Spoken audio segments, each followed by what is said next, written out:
Voilà. Bonjour, bonsoir, bandeko. Ndenge bozolanda biso toza siko na kati ya Cape Town. Lelo bokolanda émission na biso ndenge boyoki mwa loyembo wana ndenge beteli biso. Vraiment lelo toza na masolo ya kafu. Na yebi ke ndenge bozali wana.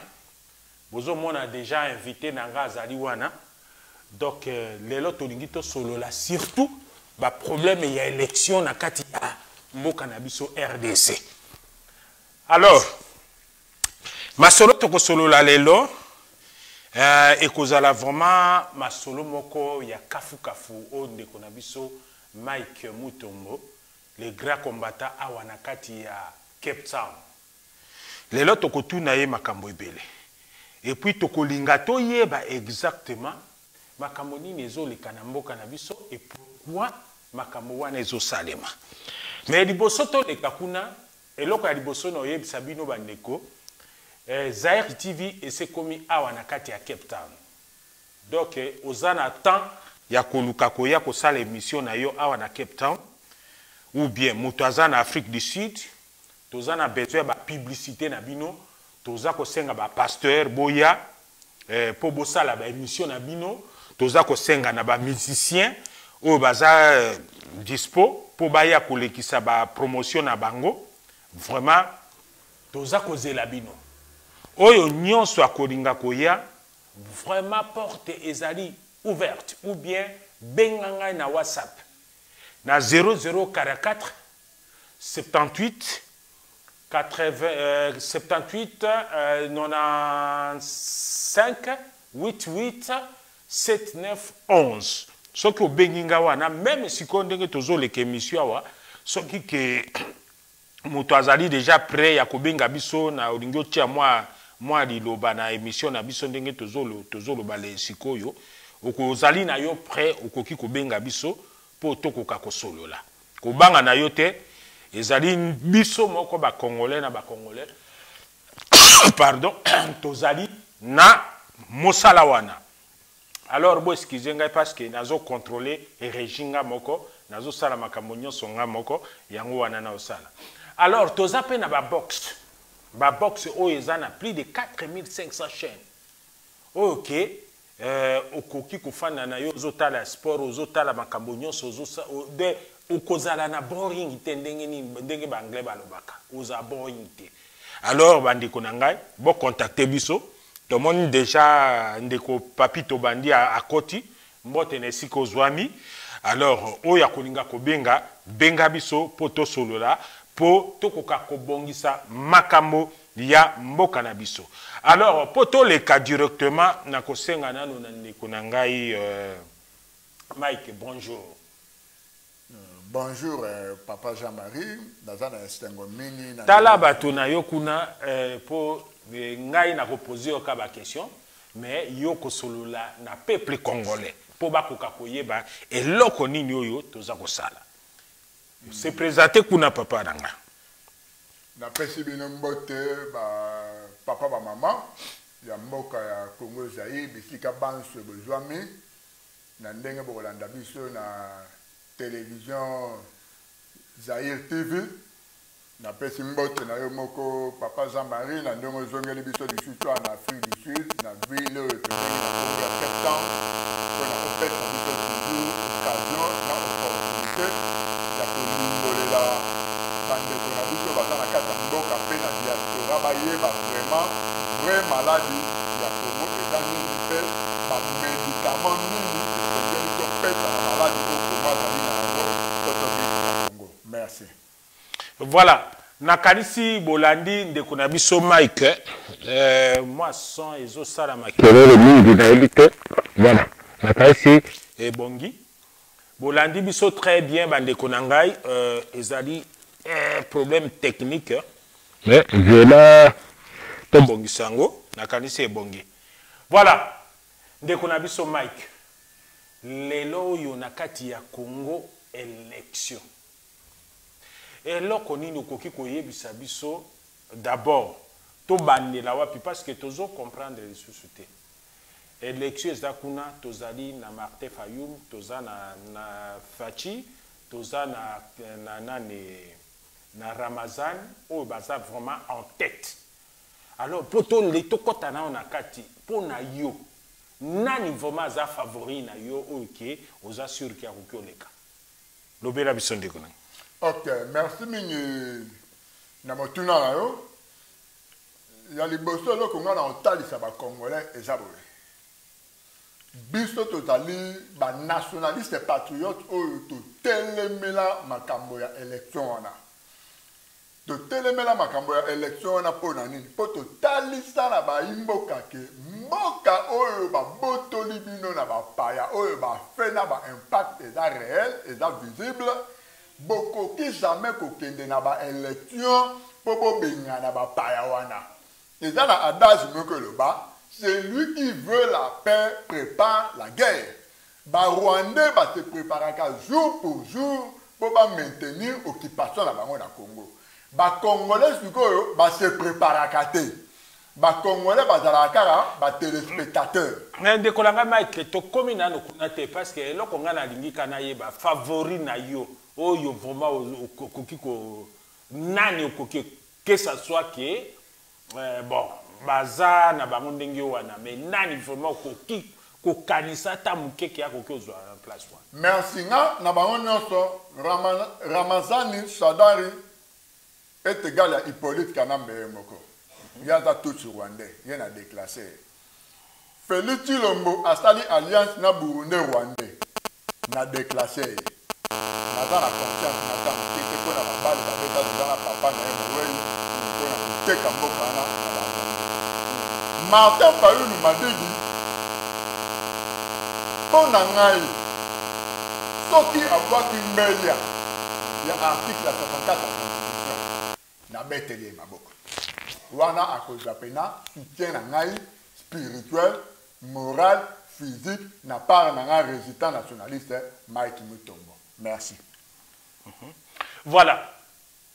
Et pas d'ailleurs, Martin Fayou. Mais tout le monde dit que tu es bien dans à Genève.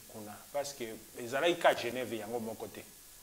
Les cas qui va place belé, tout ça, ça li ba réunion comment ça se fait? Même le père Tshisekedi, mon quoi le baki, il y a ce qui a une signature. Na papier, ça dit papier on est valable. Mais tu es comme on a directement. Oh, voilà. Bah, retirer signature à Bango. Que ce soit complicité ou bien infiltration. Ndenge tozo lobela. Pour na yo au monde qui a un ndenge nini. Peut-être relater dans nos bisomuke bikambo ya Genève. Ok, merci. Na motuna na yo na kotalisa ndakisa na bana mboka Congo ba comprendre le komoko.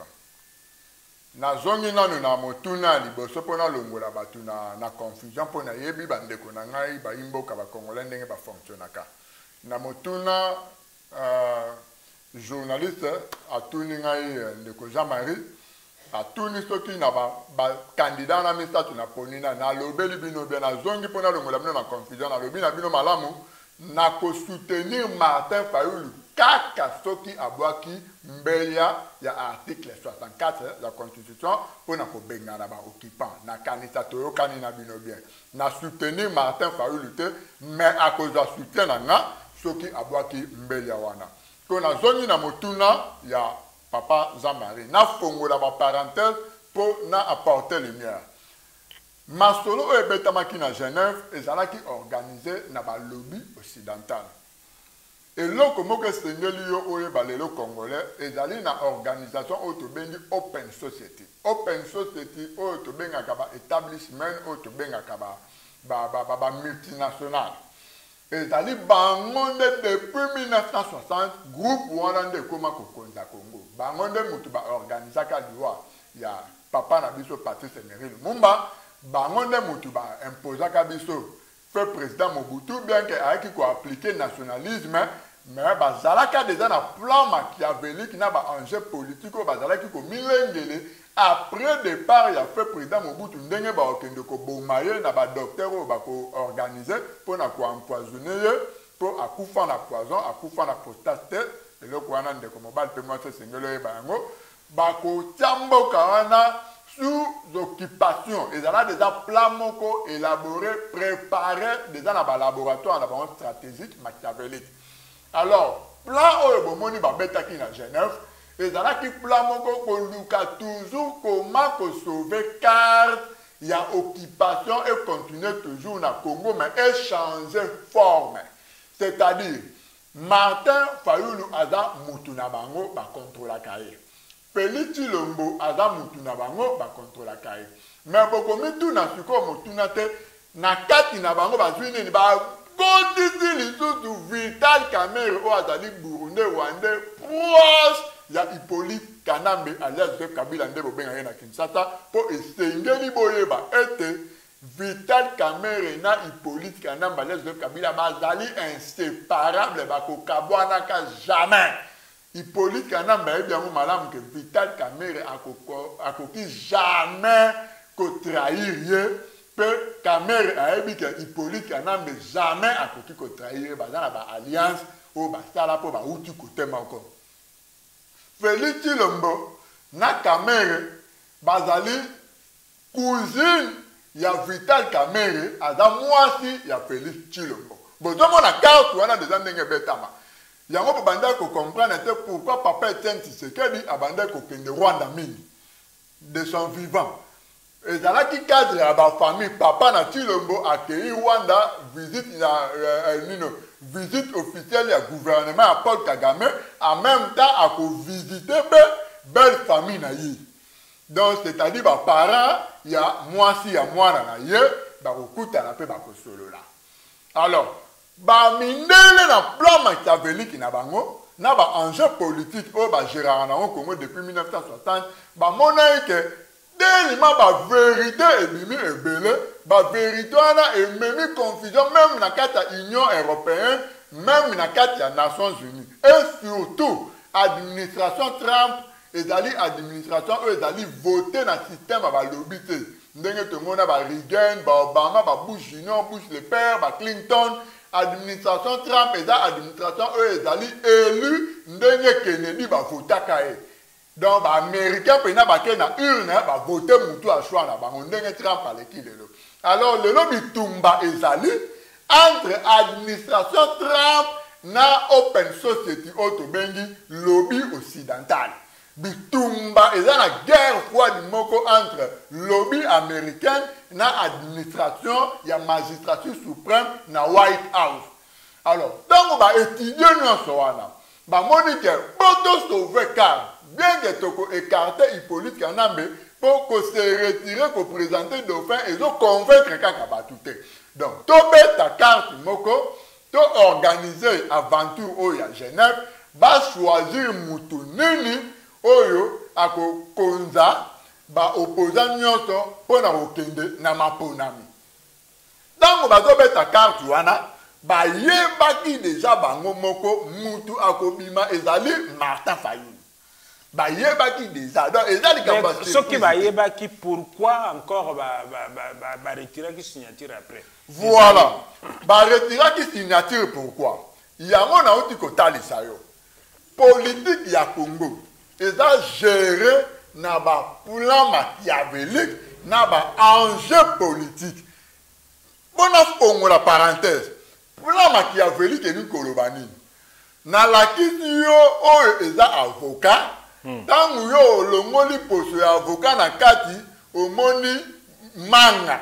Manga balatisi yango poso ya avocat. Nde yango wana tobengi yango plan machiavélique oyo ba présentaka ba congolais. Donc ba créer scénario moko ba yebi déjà bandeli na suka nango na conclusion ndengo kozala. Mais yo lokola oza otala na télévision, yo oza komona ngo lokola eza réalité. Ah mais ya lobaki ka respectaka signature na ye. Mais ndenge ni na retirer le tout signature na fondation Kofi Annan. Tout ça yo bandi siko okomi le wa téléspectateur o bandi ko sala to ba analyse par rapport ya ba fait o utu komona na TV. Mais bango lokola bazo gérer circuit wana cercle wana. Déjà dans le pona zongela wana papa na ngasa mari. Toza na 21 candidats na Congo wana. Bata 21 candidats au faut ba postuler na ba élection. Mais on remet tout na tête siko pona nini fondation Kofi Annan a bengisi 21 candidats mais a sollicité kaka 7 candidats na 2 invalidés na 4 ya 7 candidats na il faut omituna ba invalider ba oyo osala nini lisusu na 4 wana place congolais femme ma réflexion na yango wana bo ba bemba na Katumbi baza ba invalidé lisolo ya Genève ezalaki lisolo ya batu oyo baza validé bo ba bimbisa opposant moko a représenter opposition nyonso siko ba invalidé ba ye ko sala nini na rapport ba ye ko soutenir quand même pour que ba créer stone ndenge balobaka na anglais libanga ya makasi po babunda na itumba wana. Non, pour bien expliquer bien en terme wana na urbanisation ya langage politique. Oyo ba bengi déjà invalidé. Donc c'est-à-dire même soko ke na kata shop, soko tombi miliki, otali déjà date nango eza expiré et comme il déjà danger pour na yo moko po utiliser yango. Pour la santé non, ça va poser des problèmes. Donc il faut éviter aux miliki wana, il faut oluka miliki oyo eza en cours. Moto oyo déjà azali invalidé, azali tout une importance moko te aya komimisa présence na wana pour apporter voix na bateau bazali validé. Donc yango na lingi na zongela yo pe na bandeko o bazali kolanda biso ete plan machiavélique na enjeu politique nde yango wana. Donc bazali ko présenter bino loko ezali fait mais na posto na ngo ya liboso bino bazali komona yango ezali original. Mais là ko fongolo tali na kati ezali loko mo pirater ici ebeba. Nde yango moni makambo oyo elekaki na Genève. Félix na Cameroun ba yebaki à un moment ba ko retirer ba signature na bango pe ba kende ko sala alliance na bango na ndenge na bango mais bango na lamuka bazali toujours lingomba moko pona objectif moko. Merci. Voilà, mais vraiment na ebité bino ba combattant to yebité bozana ba analyse oyo ya bino eza différent na batu mususu. Alors pour na bino vraiment nani bokoki ko ndima ye pour que tokene na élection nani vraiment bokoki ndima. OK, merci mingi na zongi na lombango de koza meri na motuna o utu ko tuna. Ngai naza résistant naza nationaliste. Naza différent na combattant. Na lingi na la différence entre résistance na combattant. Voilà. Combattant, c'est quelqu'un qui combat la dictature. Résistant, c'est quelqu'un qui résiste contre l'occupation. Donc, mboka na ba envahir ngo na ba para, ozo la résistance contre ba envahisseur pour na récupérer ma belé na yo. Ba vocabulaire wana ekeseni, même na ba explication nango. combattant dans la bateau dans le terrain de IDPS dans la côté la combat dans la deuxième république mais à ça là qu'on peut avoir bien à ça là qu'on avoir pas à Magoué même pour ça là qu'on peut avoir bien à rien peut-être pas au pouvoir mais tellement c'est na Magoué on a deux PK pouvoir ta suite quand on doit mbongo na butu na 36 ans ba peut pouvoir mais y compris il paraît que ba combattant na ba résistant musu ba ça comme ba combattant ba combattant wana ba sa koti sikoyo na ba parti politique ba comme même ko former ba parti politique qu'est-ce que cela veut dire bon ok c'est-à-dire ezaboué il faut au lukana nous identifier mutu oya mi bengami na nous combattant na mutu ami bengami résistant tout résistant d'abord ezani au moins eloko mo eza lelo na kati na biso ba congolais merci na motuna o tuna za motuna malamu faut to limbolela ba ba comprendre te belé ngana za résistant na za combattant oza résistant mais oyebi ennemi na yote oyebi be objectif ya combat na yote c'est ça le problème na kati ya lingomba na ba congolais ya moni ba communauté mutu bazali ko accuser biso to za désorganisé c'est-à-dire mutu a s'engager na lutte ya mabele mais ayebi cible na été ayebi ennemi na été ayebi be ba devoir na été o il faut appliquer na kati ya lutte na ye pour apporter fruit ya victoire ya moni place Mbilinga mbinga ezali na kata lingomba na biso ba congolais yango na moto ami benga maki résistant lobby à la veste a créé parti politique soko tuko otunie yo résistance no banda ko tala ngo na objectif nini expliquer biso na résistance o ya yo elakisi nini combat na ezalaki nini akotatone akoyeba même pas ndenge nini ya ko expliquer donc voilà tokati na note merci bandeko bozo landa biso soki bokoza na besoin ya kobenga bokoki kobenga po bozo landa biso très bien amoni nde lek na biso Pito Bas ozo landa biso apesi ombote ndeko na biso Papito Bandi azolanda yo très bien alobi nyanyola ndenge yo lingi ko nyanyola tomoni ndeko na biso Moïse Kitungwa akoti pe ndeko na biso Paul Mukele Azali, Jano, Badibanga, John Ntolo, Giscard, Warren, Moïse, tout ça, Paul, Kashwama, Wakashwama, Tomoni Trésor, Mas Azali, Serge Chand, Cédric Castro, Dajo Kiakanza. Vraiment, bande quoi nyonso bazo landa yo pour le moment. Bazo yoka yo soki baza na question ya ko poser dans kalisi ba opposer biso ba question wana continuer dans la place parce que résistant na combattant résistant ba combattant ba résistant ba longwe ba komi ba combattant ta ba komi ba combattant ils ont la facilité ba kota na parti politique alors tomeki kolanda explication na yo mais eloko nga na zolinga koloba pona bino ba résistant eloko ni tokoki ko sala ba congolais loba nano na ba congolais ba comprendre exactement ba combattant balingaka nini au juste po mingi ba posaka ba question wana merci mingi na motuna na yo outi kolobelo komo wana estepelisinga makasi Résistant a commis combattant pour avoir facilité, il a créé parti politique, à s'adhérer à un résistant au ministère des Affaires intérieures à Kendenamboka. Comprendre déjà que nous avons dit que nous avons soutenir l'idée de la fongola en Pokémouké. Ba combattant, bazalaki na place bitumba ezalaki na makanisi na état d'esprit entre biso ba combattant et biso plutôt bo excusenga ngai résistant na bandeko na nga mususu ya ba combattant yango wana combattant na état d'esprit na ye ya lobi ke mboka eza na dictature. Hippolyte Kanambe c'est un fils du pays dictateur. Alati posoya alors talaki résistant a commis combattant pour avoir un lien na contact na pays a que de créer parti politique a que na Congo bo monnaie na Congo na niveau de diaspora ba tu ba collabo mais biso ba résistant to yebi été mboka wana ezali na occupation c'est-à-dire ba fin na ba impact eza réel na ofongola mo lisolo mo muke ndeko Jean-Marie naza na petit nanga moko boye ndeko jusqu'à il est la zolanda yo très bien. Voilà. Continue. Naza na petit nanga moko boye autaki na biso ka awa na Cape Town.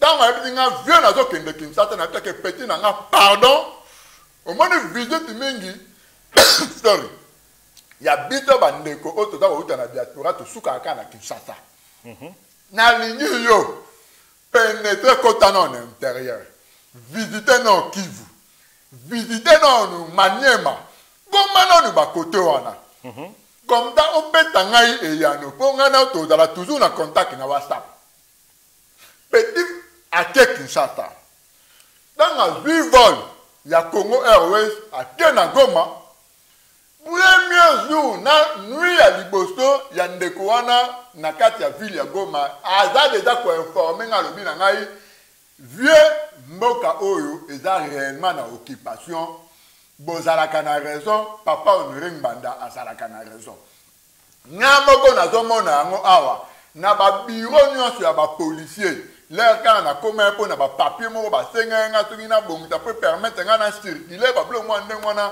nazomona pena bamorphologie ya barwandais ngai moko awa sur place naye kocomprendre ete pomme de terre oyo toyebaka ya kala pomme de terre madesu ya Goma nyonso yaka na somba zigida lelo babilangana nyonso bafermier eza barwandais na barwandais nde bakoma kosala bilanga na 4e jour petit wana aza koinforme ngai aza koyebisa ngai ete ndenge tozoloba boye vie na ngai biloko ya kolia nyonso oyo eravitaka ville ya Goma ekoma kouta na Kigali na Rwanda abi vie na nga inacceptable okondima te biloko nyonso ya kolia bashu bapomme de terre batomate oyo toyebaka misu na ngombe madeso ya Goma pomme de terre shu euti na Goma ekoma kouta Kigali etekeli ba-entrepreneur congolais, ba-homme d'affaires, ba-commerçants congolais, baté yango na ba-marché, babandi kotekela ba-congolais.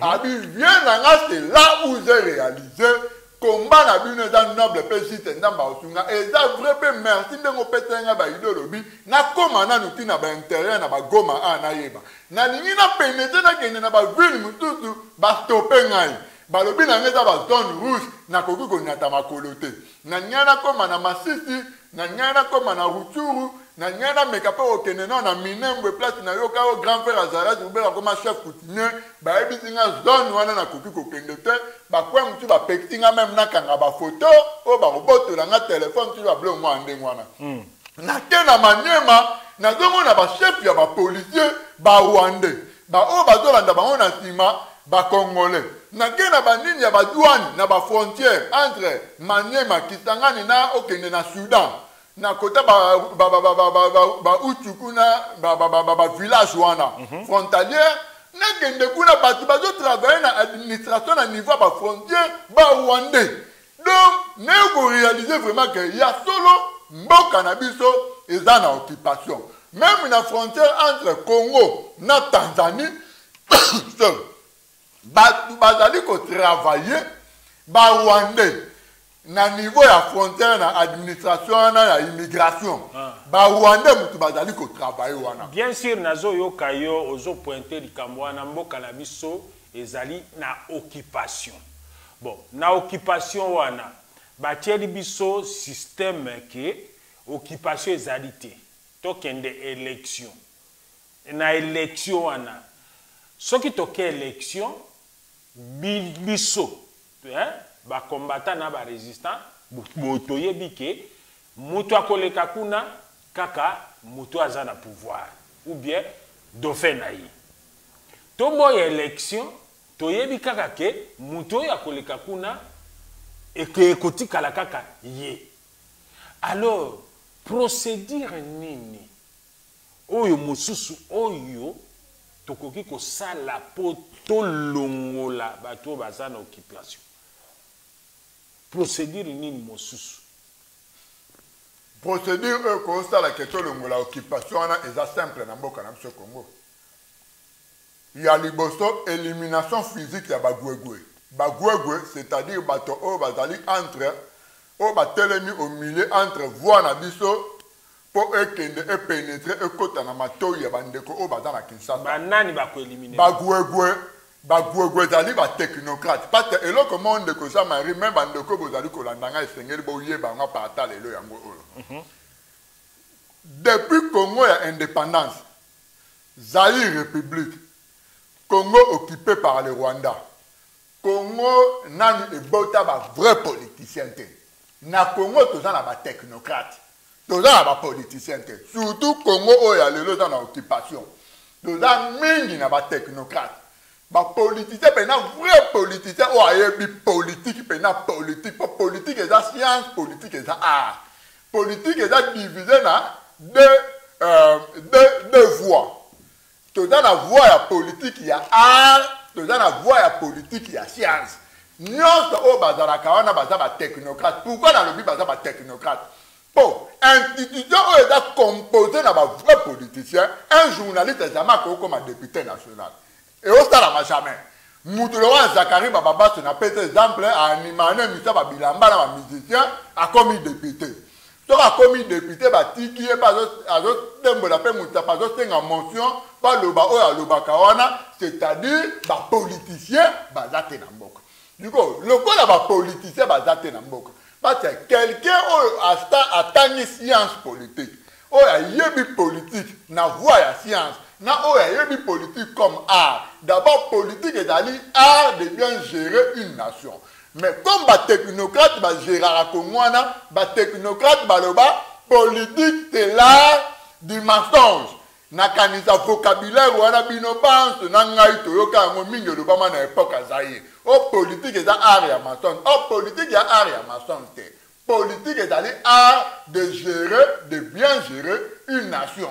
Politique est art ya vérité. Politique est d'aller état d'esprit.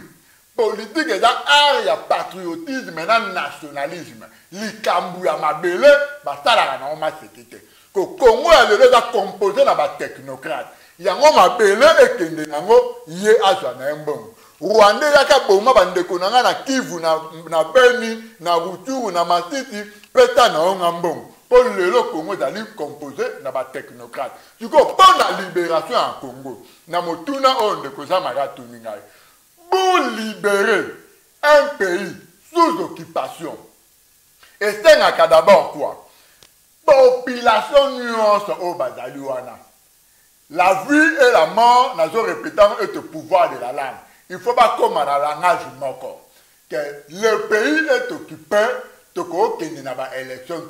il faut toute la insurrection. Lelo to benga ba Rwandais oyo ba kende na ba kolabo ndenge esalamaki na Chine pendant occupation japonaise sous appui ya ba anglais. Mao azalaki na exil na URSS à l'époque, il y a Staline. Mao akotitaki voix na ye na batu na ye na kati ya terrain. Batu na ye na kati ya Chine bazalaki ko éliminer physiquement tous les gwegwe oyo bazali ko piko la vérité na bango sur occupation japonaise. Bazali ko bongola yango ke non Japon eye ko yede biso ba chinois pour développer la Chine. Babomaki ba kolabo nyonso ba chinois non nzela efungwamaki pour na ba atteindre libération ya Chine na maboko ya ba japonais. Biso pe sikoyo na résistance. Il faut s'organiser to boma ba gwegwe to éliminer ba gwegwe physiquement. Il faut ba kufa pour dali kamba mabele ba participer des années occupation ezaka kokola ezaka ko multiplier ba stratégie ezaka ko évoluer na objectif nango ya balkanisation ya mboka na ba kata yango mike. Sikoyo il faut s'organiser na diaspora. Biso ba résistant pour couloir éthique à la polele to boma ba gwegwe. Batu le roi ba Félix Tshilombo pour 4e tour. Batu le roi ba Martin Fayulu pour 4e tour. Ba gwegwe nyota o bana Congo mende o malanga résidence na Gombe batu ba ebi yango. Ko organiser pena ba vrai yaya pena bazali ba bouton vert. O ba ko sala pena ba mission na pena ba lo ba mission impossible très pepele pour ba pays nyota ezala occupé ba sala yango. Même la France sous occupation allemande, général de Gaulle a Sarakiama, Kotisaki ba élément na terrain clandestinement. baza ko boma ba français nyonso o bazo collaborer na banma po etika kulwa polele mao asalaki yango akotisi ba élément na clandestinement baza ko boma ba gwe nyonso na kata Chine po kulwa etika la polele ndenge bobe biso siko foto kota na page wana lokola élection et peut sa solution te élection organisée par les Rwandais pouvoir etika na maboka ba Rwandais il faut accélérer tout de la 2020 kaka sikoyo période oyo total quelque chose. Merci. Voilà. Nakanisi to komi na place wana to izela to le kanano na étape mosusu. Lelo yo campagne électorale ezo salema. Alors to moni makambo ndenge ezo leka. Est-ce que ezali vraiment nécessaire que vote wana salema? Est nécessaire te pour na vote wana salema. C'est vraiment important. Pour na bateau, bazo kanitaka mboka dans la dictature, tirer les sons en 2006. Déjà dans la population, et là comment expliquer les pénans font la paix parenthèse en le long non opération occasionnelle les Canada Zaire TV. Population na biso bakoko na biso mingi ba baby sara bango mutu na ba injectaka. Ezalaka na ba nini ba produit moko. Tant baza okende na ba hôpitaux kozwa ba soins médicaux bazalaka ko injecter ba produit mo ezaka docteur mo belge ayeki ko confesser quand même na ba eza ba mangwele ba tia biso te ba tiaka biso ba mangwele ti lelo nanu to mona docteur mo te a confesser sur ba mangwele pour ayebisa biso vraiment réellement mangwele wana eza nini mais et cause à la paix une partie ndenge fait président Mobutu ya le bâtiment ngwele zali pona ko identifier Zaïrois que o ya Zaïrois te pour ndenge ba payer belé ba ndenge ko recevoir hospitalité na wana kata Zaïre mais batu mususu ba tenda na profondeur ba loba ke ba mangwele wana peza ba système ba ndele ba ki nango ba injecta batu ba biloko ndeti nga na zanga nango te nga na comprendre te na joie yango te donc ba belge ba injecta ka ba produit moko tant que bakoko na ba okende ko ba soins médicaux ba ba vital pilonium donc c'est-à-dire donc baza ko insecter yo quand ba zo to mai par rapport ya fièvre malaria malade dans nango et zo kende na cerveau et dali ko bebi sa cerveau donc et dali ko lembisa capacité ya réflexion ndenge cerveau ndam bata na moto et sengeli et fonctionner du jour au jour et dans la facilité ya ko comprendre ya ko analyser ya ko réfléchir. Yango lelo na période où il y a occupation, difficulté tout ça na yango il y a des milliers de Congolais bazo comprendre que Congo dans l'occupation par rapport à la réflexion na bango. To ko tali Congolais ndenga zali ko réfléchir de cause Marie ou ko comprendre vraiment que 2006 comment peuple a tiré les santé 2011 comment peuple a tiré les santé na Etienne Tshisekedi l'homme le plus populaire de la plein historique. Même il y a des failles, il y a des choses qui observé. Vous comprenez que vieux na yemoko a des cas mystiques. Tous les provinces qui sont plein à craquer à désordre. Mais les Rwandais, batikala na impérium, vieux alela impérium, bilamba makasi cotisation, babomeka yemoko vieux na Rwanda wana.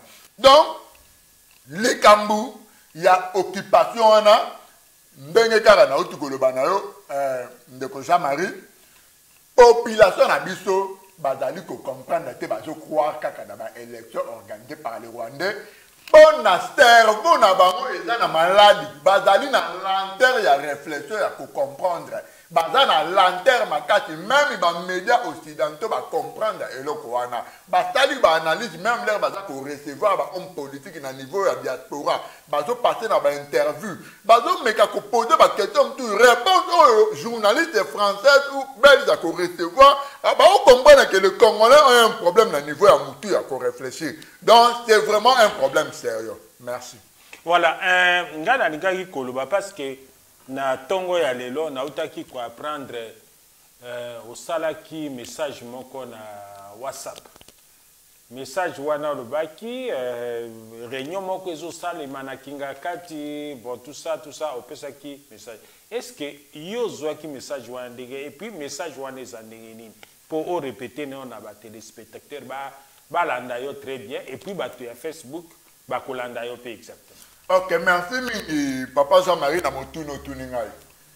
nayaki ko comprendre eloko moko na combat oyo tozobunda il faut topesaka vraie information.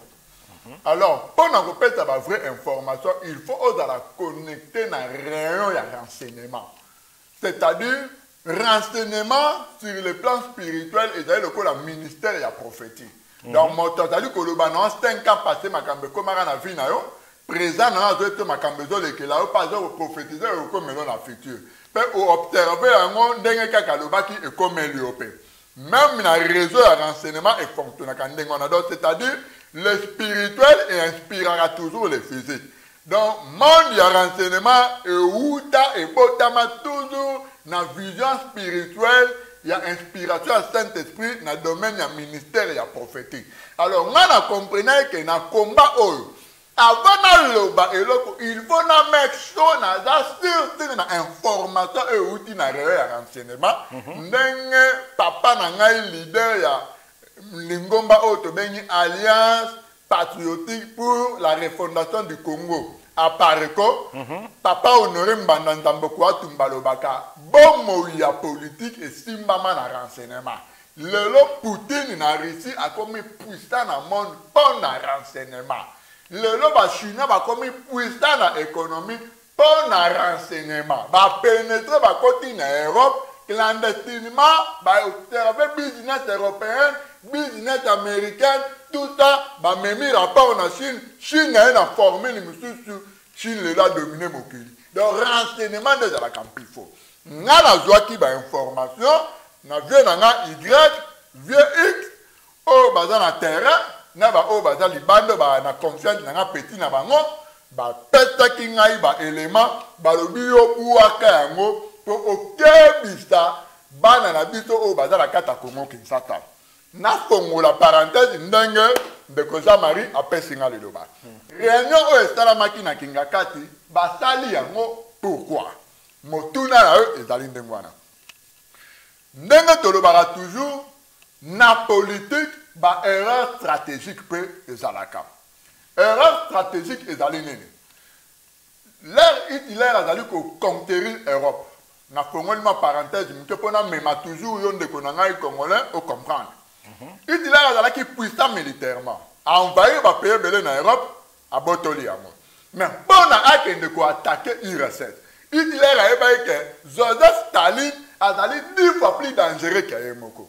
A dit que Staline a dit somme que l'URSS a armé Yamakas.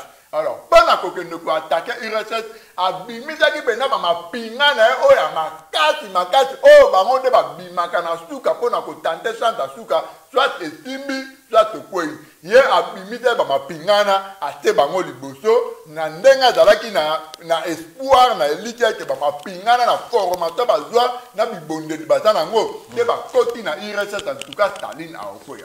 Or erreur stratégie zalaki nini ba mapinga ba koti na IRSS malili ya URSS est différent na malili ya zone européenne. Ba mapinga ba komi ko kufa na malili ba char de combat balma ezokoka ko beta te na malili glace kangi moyeni ni ebima ezate assez préparé te na biloko wana yango emimaki échec ya Hitler na liwana ye na ndenge Staline na gana ki combat. Ndenge moko na ba Rwanda. Ba Rwanda ba organiser ba élection pour bango mo ba tikala na pouvoir. Ba organiser en 2006 ba droit. Ba organiser en 2011 ba droit. Dango ba organiser en 2018. Etika lumbe e comme li bango pour ba sentir que to kokibe na faut pas ko perdre eloko to sala toujours prudent. Dango ba moni que ba congolais pour la population eza ko yamba ba candidat au bazali ko mener ba campagne na bango na ba province wana kuna na Kivu. Tango ba moni population wana ndenge zali ko bima. Langage ya population wana eza ete il faut kaka régime na ba médiocre ekweya. Partout campagne zali battu population zaka na même langage. Batali ba lobi bon. Soki to tiki ka to kene na ba élection o.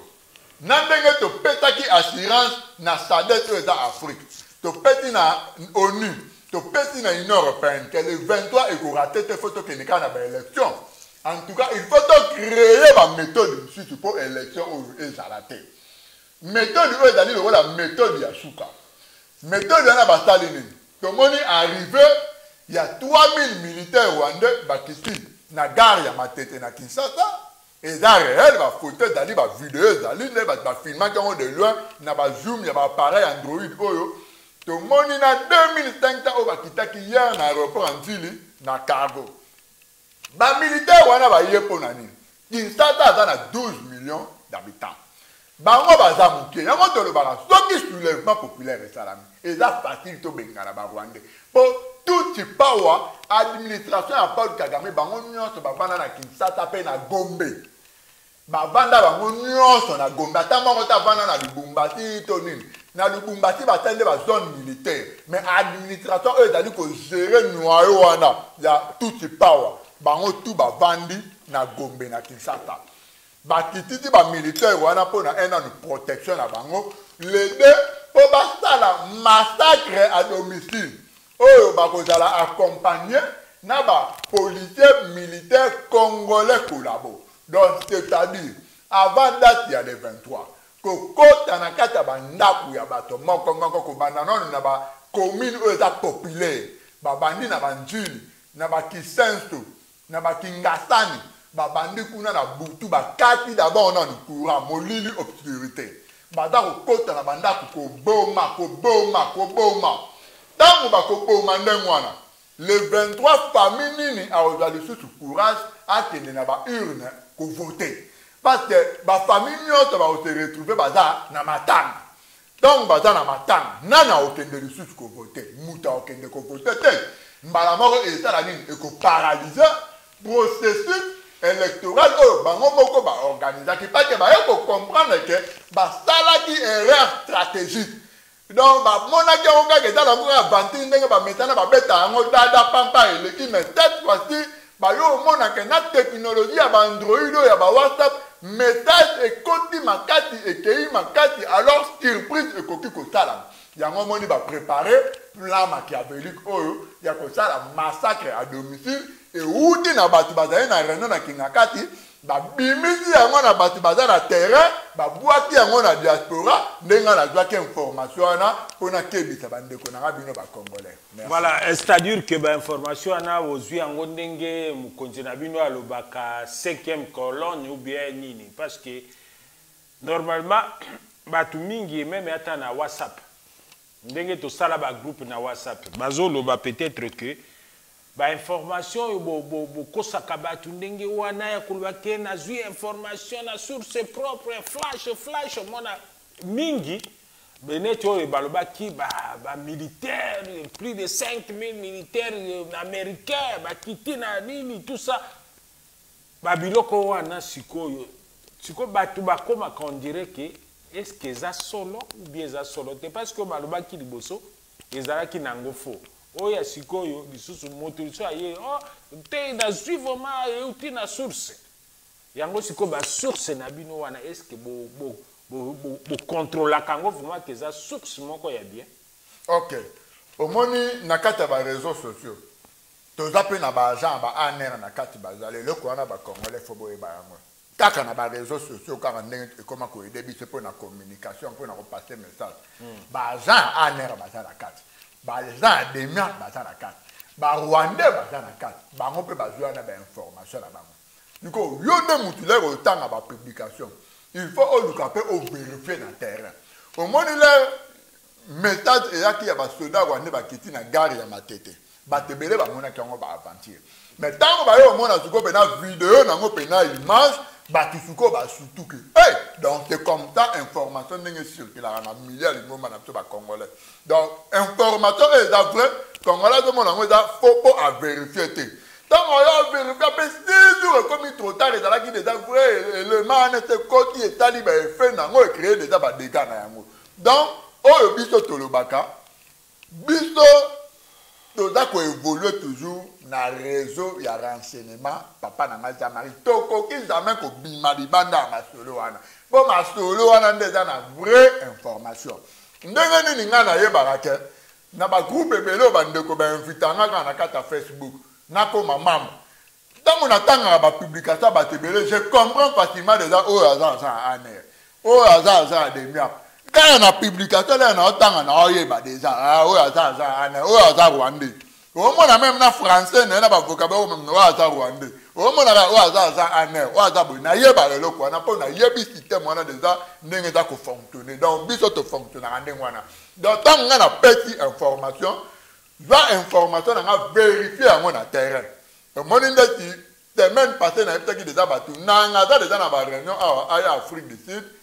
Pour les raisons à Kinshasa, a signalé déjà que non, l'élection faut la reporter. Batu ba mona gango ba vanti kana kata groupe. Batu ba lo bien, mais le l'autre batu ba yo confirmer en OK. Date les 20 commis déjà na danger. Déjà na ba média mensonge o ya ba poto o ba lobby occidental ba financaka ba commis déjà que lobila OK. C'est possible ba repousser élection encore na une semaine et ça la le 6 janvier. Déjà et ça que circuler sur ko na ba média o to bengi ba WhatsApp ba Facebook ba za lo ba déjà na ambassade des États-Unis. Déjà, annoncer qu'il y a des travailleurs qui sont dans l'élection est possible et ça, le 6 janvier. Or, si déjà, donc il y a date le 23, les Congolais sont sur place, ils vont espérer le 23 déjà changement. Histoire, et ça peut jouer dans notre Congo, il y a vraiment changement total, Rwandais, Babima. Mais voir l'élection, c'est difficile. Mais le coup, les Congolais, je crois que le 23 changement que vous avez là, les Congolais, c'est un peu donc, qui a bandimi, que l'élection le 23 dimanche, exact, ou une semaine, style, ma soupe, et l'ali, élection, et au dalaka de susciter. Donc, qui va congolais, bandimi, va qu'il y ait l'élection, va bon, ma résident à Chadari, et permettre, va tellement, va se soulever, article 64, au biso to ben à soulèvement populaire, na carte constitution, on va comment, article 64 da constitutionnel mais ce qui basali je moko ke parce que tout le monde y a wa mubaki à lobby nini donc fait les vrais dauphin ya Kabila ezali Félix Tshisekedi siko soki ba tie Félix Tshisekedi au moins il que créer des ordres entre opposition ou bien te akoki ko sala ndingo wana parce que akitisa peuple congolais motema ke dauphin na ye déjà basa yokani makambo so parce que olobaki contrat ya Genève mais olobaki contrat ya Kenya te. OK. Félix Tshisekedi ba Rwandais ba ko za na confiance ya ko confier magistrature suprême telo ko ana congolais sengelo e ba yango. Congolais place aux dawana contenu ya contrat ya Nairobi na Kenya. Toyokaki contenu nango Chilombo, Kamere Chilombo président, Kamere premier vice-président, ma ko diriger ba institution notre clé ya mboka, armée, économie tout, nyoso wana ezali oto bengaka story, ba masolo moko inachevé. Donc ndako o batali kaka plan fondation mais batongi na bango amote. Et vandi nango bongo pendant 20 ans. Ndenge mona contrat au bomona ki ya Nairobi wana Chilombo bakotikelaka bien gaza na mwasi rwandaise bakotikelaka jamais Chilombo a dirigé Congo Rwanda yebi ke soki mutavandi na magistrature suprême suka a obongola esprit a opeta modo de poyende mtaza na bâton ya mboka na maboko aza na bâton ya armée batu bakoyoka ye ba otosa ye ba obwaka ba Rwanda libanda. Et dans le moment où tout en Angola, Lorenzo première semaine, dans le barrage, premier 3 mois, na pouvoir en Angola, Azalaki d'abord, il y a 2 Santos. Pour le moment, na maîtrise qui machine ou anate. Azalaka bien, ministre de la Défense Angola, mais na 4 ya boîte, on a eu tout raté. Donc, à 8 ans, à comprendre, Lorenzo Siko a commis Kokoïsa. Biso banto de monaki même ban à 2 Santos baleka na justice pour na bambongo o ba détourna na ba département ministériel ebele otoyebi. Donc ma solo a Chilombo. O ndeko mobake asali na Kinshasa eza analyse moko ya bien ndenge a analyser par rapport ya contenu ya contrat ya Nairobi na compréhension o ya ye. Mais na vrai même ye pendenga dana aza toujours mbwa batia singa a ko dépasser ba limite. jamais ko le ba on a Kinshasa que Congo dans occupation rwanda ba bomai azana ba limite ba ngo tunde bazala ba limite donc akolo ba ma za limité quelque part les andenge mona bato bazo sa la campagne siko basali na ba campagne ba ganga ceux qui ba meki ko yiba bino victoire za bino to le can article 64 mais bazo le bango baza limité pona ba mettre na bango ba décideur lobby occidental pe na ba rwandais donc baza na limite jamais ba ko le ba population la ndenge to za be mboka na mtoto na occupation rwandaise photo benga na ba rwandais ba lo ba yango jamais po ba obuma bango donc réalité da Tshilombo Kagame o azali maître ya Congo Kinshasa ye moko aloba yango moto moko ta koki kozwa bokonzi na Congo Kinshasa sans passer par moi Kagame aloba yango mo ye moko boye tolanda yango na ba média ya ba lobby occidental. Merci. Voilà, nakanisi to pusani muke pembeni ya émission na biso kosi là. Mais tozali peut-être na moi quelques questions oyo tokosu qui se pas dans des konabiso pour akoka koyebisa biso prenons que Tshilombo a commis président tozwa kaka ndenge wana tozwa ndenge wana que Tshilombo président na ba accord oyo nyonso asalaki na nini na Kenya pona yo. Pendant ceux qui Tshilombo comme président, est-ce que tu occupes pour employer sous l'article 64? Tshilombo comme président, on a motuna oyo tuneza motuna malam. Tshilombo a mwana mboka. Bien que ça moi si na femme légitime à rwandaise. Tshilombo comme président. Tshilombo est mon conscience na yebi. Réalité au Congo peut ma vraie maladie au Congo. Mais comment ça a été azali sous contrôle na contrat où il a signé na nini? Oui, parce que dans le contrat où Tshilombo a signé na Nairobi azana pifota mon côté. Désolé avoir président comme étiquette même tazo diriger ma ramenant sur Vital Kamerhe burundais rwandais. C'est là où ça pose les problèmes yangwana. Alors, yo ko exiger na peuple congolais ba kende na article 64 parce que ce qui Tshilombo comme président et qu'on a toujours na contrôle ya nini ya Kanambe. Merci, yanga loko yo lobby. Yo tuninga motuna. Yanga na répondre. O lobby ce qui Tshilombo comme président pour na ngana pesa point de vue. Yanga na zo limbolela. Tshilombo to supposer que na minute a comme président. Diko ye azo diriger eloko mon côté. Armée dans la maboko na été. Nyonso eza na maboko na été. Est-ce que Tshilombo a kolata état d'esprit, il y a un vrai leader, le ayatollah communiste, donc a kolata état d'esprit, il y a un technocrate au Badalana Congo qui a continuité pour la famille. Après analyse na yo, au moins que Tshilombo ko ikoza na ba qualité wana. Tshilombo a na ba qualité wana te pas qu'il n'est pas un politicien. Alors dans la qualité wana ndeni poza na ba qualité wana il faut connaître d'abord l'urbanisation politique. Ce qu'il y a une urbanisation politique, c'est facile pour nous atteindre l'objectif. Pour maladie à Congo, les deux occupations, objectif majeur, général, et ça, merci. Alors, Zalakaka, que tu as toujours une occupation. Toujours une continuité à occupation, parce qu'il y a signé un contrat déjà dans le terme, vice-conseiller à Hippolyte Kanam, qui est à Nairobi. Moi, quelques membres qui sont présents, représentant Paul Kagame à Rwanda, qui sont présents, a signé un témoin. Ce que le que Seigneur Banga, le Bibon, c'est Bimti Sadari à Mouboulou, Bissonio Sotosika. Tota Tshilombo a joué la même carte, papa n'a le ban à Congolais, la Conga, bébé.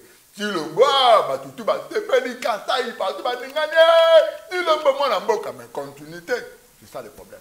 Si koyo tokende na article 64 soki Tshilombo azui bongo soki Fayulu azui problème na Congo ezali au Congolais sengeli ayeba mboka ezali sous occupation étrangère. Seul article 64 soulèvement populaire ndero libéré Congo. Ezala Fayulu, ezala Tshilombo oyo akozwa courage oyo ezangaka Etienne Tshisekedi wa Mulumba.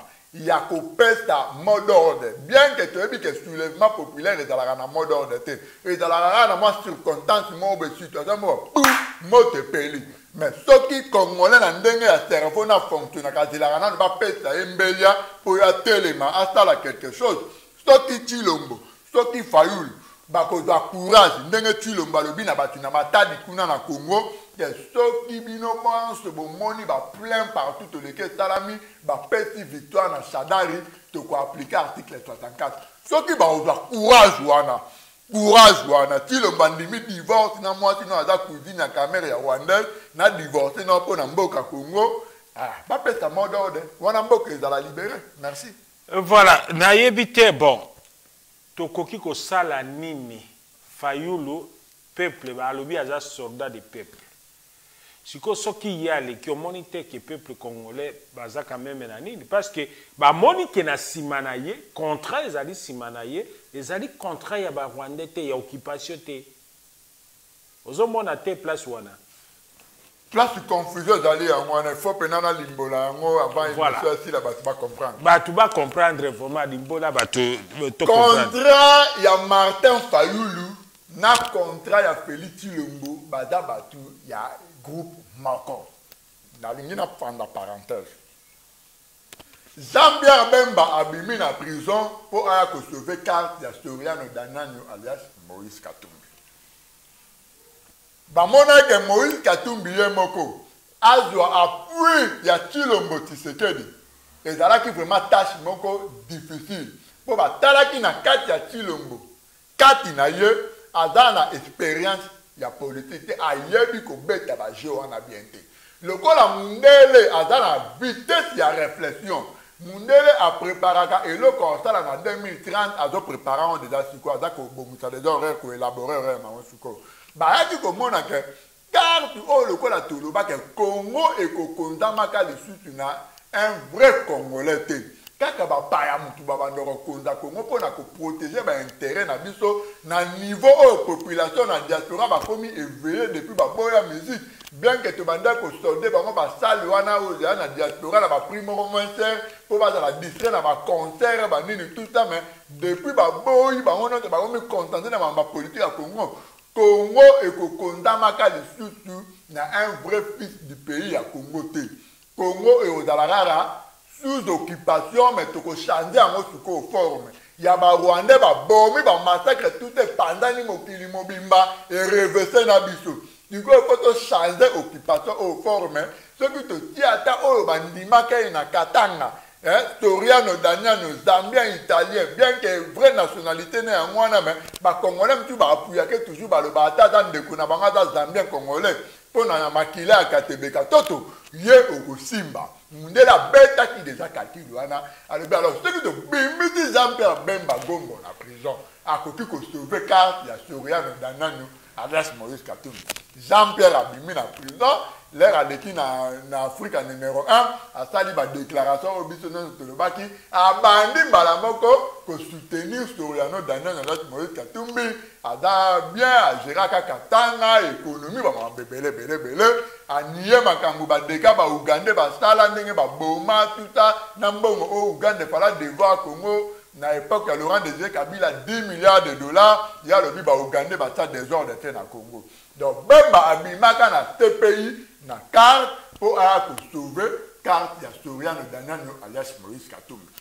Ba Kamere, Félix Chilombo, Martin Fayulu, Matumulu, Mozito, Dilelo, Mozito azali toujours membre ya MP. Mozito a démissionné à MP. Mozito baza toujours palou na pouvoir et occupation, baza toujours na ba alliance. Alors, bon, mon question à mon côté, Mozito a les cas à saler, Michel Bino a démissionné dans un peu. Bon, mon là, Mamabou, à la Tikazaka, il y a opposition, Yepéwana, dans Genève. Du coup, sur les 21 opposants, il fallait postuler dans la course, il y en a qui ont sollicité. Va solliciter 7 personnes. Pourquoi va solliciter Gabriel Mokiate? Pourquoi va Bengi va Moussou Anate autre? Pourquoi? Parce que cette wana Et ça des bango, on va mettre des cartes ensemble, à l'époque, il y avait Etienne Tshisekedi, Jean-Val, Kendara, aux États-Unis, la démarche aux États-Unis, Martin Fayou, aux États-Unis, Pamba, décideur, bloc au moins en démoine. Batali déjà bateau, mine déjà pointa, sollicita déjà, pour nous sauver la carte. Alors, Mastolo à Genève, et là qui déjà carte, moko, bongitaki, pour préparer transition. Na répété, Mastolo à Genève, et là qui Mastolo pour préparer transition avec Hippolyte Kanambe, on a quitté le Benga Joseph Kabila, transition est que de 10 à 2020, on va dire que transition est dans la caca 2 ans. Vous comprenez, 2 ans, c'est-à-dire 2020, passation à pouvoir est entre Hippolyte Kanambe Nastoriano Daniel alias Moïse Katumbi. Vous comprenez que Mastola est Betamaki, Mastola Genève dans son ensemble et Betamaki. Alors, pour décorer l'élection, Monègue, Kamere, Tilombo, Fayoulou, notre groupe contre Saddam, élection est dans le mouvement et dans le décor. Pour décorer l'élection, il faut bien d'appeler pour Tilombo, na Kamere. C'est-à-dire que 3 forces sur le terrain, la Mouka, Fayoulou, Tilombo, Sadar, il faut être mon moto, dans mon ambiance, il y a un voûtement électoral. Donc, merci. Voilà, Bandeko, Nakanisi, to komi musika déjà, to za déjà, Simaya, na évité, bon, et là, il y a souka, yo, kolobana, peuple congolais, après élection. Et là, il y a souka, vraiment, papa, maman, na respect na bino, na longoli no chapeau. Papa, maman, ndeko mwasi mobile. Beaucoup mingi. Humiliation na niveau moko ya osakanate. Mboka na biso, c'est vrai, ezali ko kondama na ba Rwandais. Eza ko bomba lisusu te bino moko na Kinshasa. Eza na ba province nyonso ya Congo. Bomoni yango bino moko na miso. Mboka wana baza ko kondama na ba Rwandais. Biso tozo yebisa bino. Ba politicien obono bo kanja ba politicien mais ngana bengi bango ba technocrate. Po baza ba politicien te baza ko répondre na ba caractère ya ba politicien te. Oyo bino boza ko croire bango bolobi ke babundaka na bino na terrain. Ba memi bino na ba élection. Élection na soki ekosala mate. Ba technocrate wana ba koloba na bino peuple nini. Élection na soki salami. C'est ni eza pouvoir. Corneille na mutu ya pouvoir. Ako publier kaka ndenge na 2006 maluma na publier ki Kanambe, ndenge na 2011 Ngoikulu na publier ki Kanambe, ndenge na 2018 Shadari akozala publier na monoko na lolemo ya Corneille Nanga. Ko yo peuple souverain. Kongo eza mabele na yo. Yo mutu onomaka. Problème na yo peuple congolais oyebi sens ya responsabilité na yo te. Peuple nde mutu agéraka gouvernement, peuple nde mutu asiriveyaka gouvernement, peuple nde mutu akontrolaka gouvernement, peuple mutu anomaka, peuple mutu alungolaka. Diko yo responsabilité na wana o abandonné yango. Et demande ba groupe batu mobe ba mitie bango moko wana, ba milongoli bango wana ba remplacer batu na bango wana mututu mboka eza ko changer te. Donc après le 23, peuple congolais na sengi na bino. Après le 23, ceux qui s'est mis à publier Shadar. Ou après le 23, ceux qui élection est datée. Bon, la Kitibito, tout dans la diaspora, fou de milliers de millions au Bolandi, technocrates, on a l'air de battre la campagne na bango. Bon, la Kitibito, preuve que la population a toujours ébellé. Pourquoi pas Bino Mokobomi prendre en charge? N'engue na Tunisie, na Égypte, na Burkina Faso, lelo na Togo, ndenge salamaka na France, ndenge salamaki na Chine. Bomi prendre en charge, bobo bengana, ba Rwandais o bakangi bino en otage. Pourquoi pas bino moko bomi prendre en charge? Après date wana, date ya envoûtement ya le 23. O bato préparer ba ko boma bino na bandako na bino, ko banda parti ya le 21. lobby déjà le 21 samedi le 22 côté lobby na bandaku massacre à domicile dans la ville province à Kinshasa dans tous les 24 communes. Bon fongola misu, bon veille, bon tumba ba pine, bon ziki taba ma moto, bon préparer ba bouteille ya ba gaz, ba molotov, bon préparer ya moto. Dans tous les 24 communes, bon là la communauté dans la Gombe, dans la Ngalema, ba koboma partout. Après le 23 décembre, bon mi prendre charge, oh ngai de konabino résident nationaliste patriote Mike Mutombo, na kostenga na bino bo sala ya ngwana.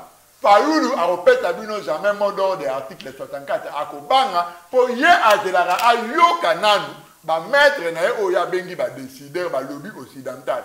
Félix Tshilombo akobanga kopeta article 64 mbele ya population bimambo benga na ba Rwanda po ye azelara yoka nanu Louis Michel o azala ko la parrain na ye Louis Michel akoloba na ye nini avaye azwa décision. Liloba suka onga na kosto na bino na tous les classes confondues que dans la carte à Congo yangwana tokolonga ingeta. Voilà, merci. Toyoki liloba suka ya ndeko na biso. Alors liloba suka pa na biso bandeko ba balandi biso soki ozali na émission na yo za na Cape Town ou bien za na Afrique du Sud, toza pe na possibilité même ya kolanda oti na ndaku na yo. Totindeli yo code tokoki ko benda image na yo kuna. Oleki na kati ya chaîne ya télévision ndenge ozomona biso boye. Tozali na ba DVD, toza na ba nini, na ba box oyo ba chaîne ya télévision nyonso ya mokili ezali ya sport, ya nini tout ça nyonso eza na kati oyo kokozala boring te. Mais le seul problème il faut en internet. Soko za na internet na ndako na yo, en tout cas o enjoy life. Ok, okozala boring ite, surtout à na Cape Town tozo luka pototia Cape Town diaspora ya biso congolaise ekoma na mouvement yango toye na Zaire TV awa toye na yango te poke toya kosaka na bien nini soko za na besoin oza na idée oza na makanisi ya bien yaka benga biso na Zaire TV numéro na biso ya WhatsApp ezali wana 0044 78 95 88 79 11. Na moni bozo mona ngo wana na nini na couleur ya jaune ezali WhatsApp na biso benga biso soko za na besoin osala émission. Vraiment toza na besoin ya aide na kati ya chaîne surtout aide tozo sengango pour toi agrandir makambo yo. Ngai moko technicien nazali. Ngai moko technicien niveau nyonso kolinga to komisa Zaire TV oye na aide na yo opesi to komisa Zaire TV na niveau oyo yo okosenga biso to sala. Alors ba place ezali ba espace ezali ba pasteur nyonso nazo benga bino ba bazolanda biso boya po bozwa ba espace na bino ba journaliste belé bazana kati ya Cape Town oyo ngana yebi oyo bazana Johannesburg benga biso kaka. Il suffit qu'à na internet oza na laptop na yo benga to solola to kolakisa yo ndenge nyonso to kosala. Et puis biso toza koleka na www.zaire-tv.com 24/24 tozali wana ou alors na website na biso mosusu www.zaire-tv.co.uk. Oki olanda biso na Facebook na Jean-Marie Zaire ou bien na Zaire Cap Africa ou bien na Jean-Marie Gelengi ou bien okolanda biso na Jean-Marie Gelengi. Alors tozali pe na ba YouTube okoki olanda biso na YouTube na Zaire TV ou bien TV Zaire wana ezali YouTube na biso. Alors nini mosusu na koloba tozali pour le moment installé, c'est-à-dire siège ya Zaire TV et komi na Cape Town. Oyo ozana besoin ya kosala chaîne ya télévision contactez biso. Donc nyoso oyo tozali na yango na mukolo ya lelo yango wana topesi bino vraiment bo retrouver biso na air nyonso oyo bokozana biso toyebi ke bandeko mingi babengi biso bakotaki déjà neti Papito Bandi sali esika ozwami ndeko na biso Giscard il est là apesi Mike Mutombo alobi il est fort en renseignement merci Giscard alors nakanisi tosuki na bino wana to landana no to zwa mwa ndule muke to yoka ba musique na mboka na biso oyo musique révolutionnaire oyo esalaka ke biso to vivre voilà bolanda biso vraiment malembe voilà bozela muke naza kobongisa po natiela bino musique natiela biso musique voilà nasengi na ba journaliste surtout ba journaliste boya vraiment ebele boya ko contacter ngai po to bongisa eloko na biso ezali eloko na biso alors na besoin ya ba journaliste ebele po ke to couvrir ba espace oyo ezali na kati. Voilà. C'est là to bongisa muke to tia biso na place bandeko bokanga mutema muke. Voilà. Voilà.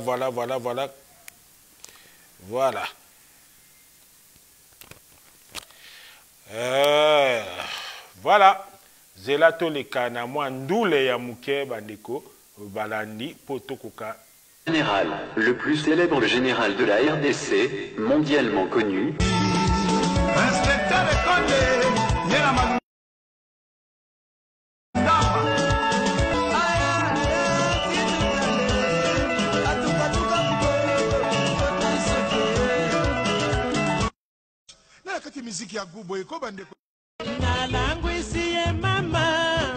Mobali alangwe mama ho mosele bene koti na nzoto alangwe mama ho alangwe alambisi mama alambeli mobali tanga wisi mobali alangwe mama ho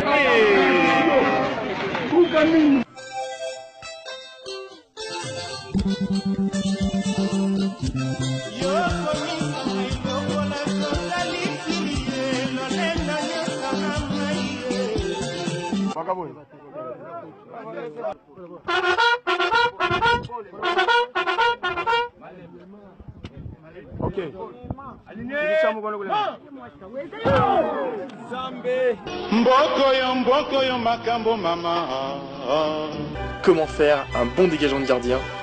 Allez les gars, c'est parti.